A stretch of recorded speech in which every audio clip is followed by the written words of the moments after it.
These are residents of Onipanu area along Ikorodu Road in Lagos.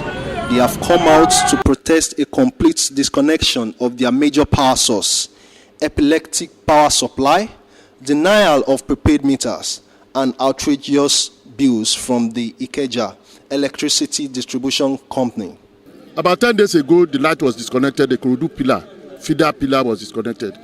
Well informed that there are many meetings which they've held, of which me too, I attended some of the meetings. What we are after is the crazy bill they are sending to us. We cannot be spending our own money for those that are giving prepaid meter. They have light 3-4 days without being cut off. But we that we are paying this money, we are not enjoying anything. So the best thing is for them, give us crazy, leave the crazy bill and give us prepaid meter. We have been suffering in silence for long.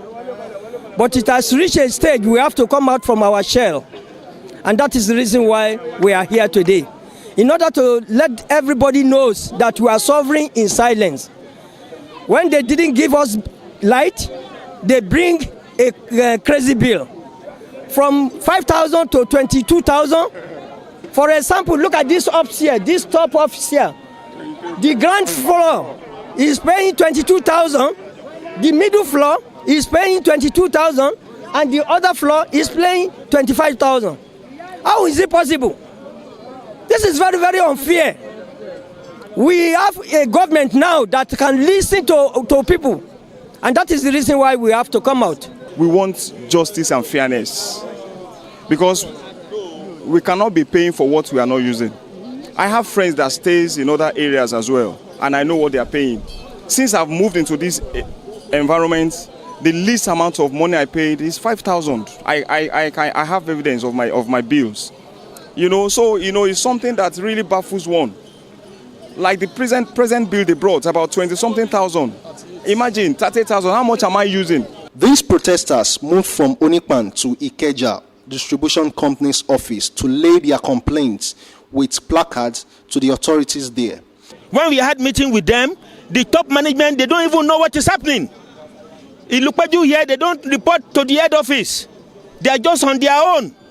We don't know what is happening. They just put us in darkness. And because we did not pay, they want us to pay. And we tell them we cannot pay. If we don't have light, how can we pay?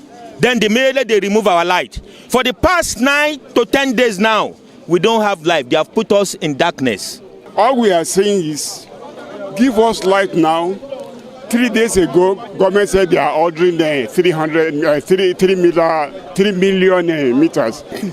We pray that it gets to us. But before then, if you give us light, we will pay. And they should know that they are the ones suffering. We know that government also is affected, because government has shares in all, both the DISCO, the GENCO, and all the others.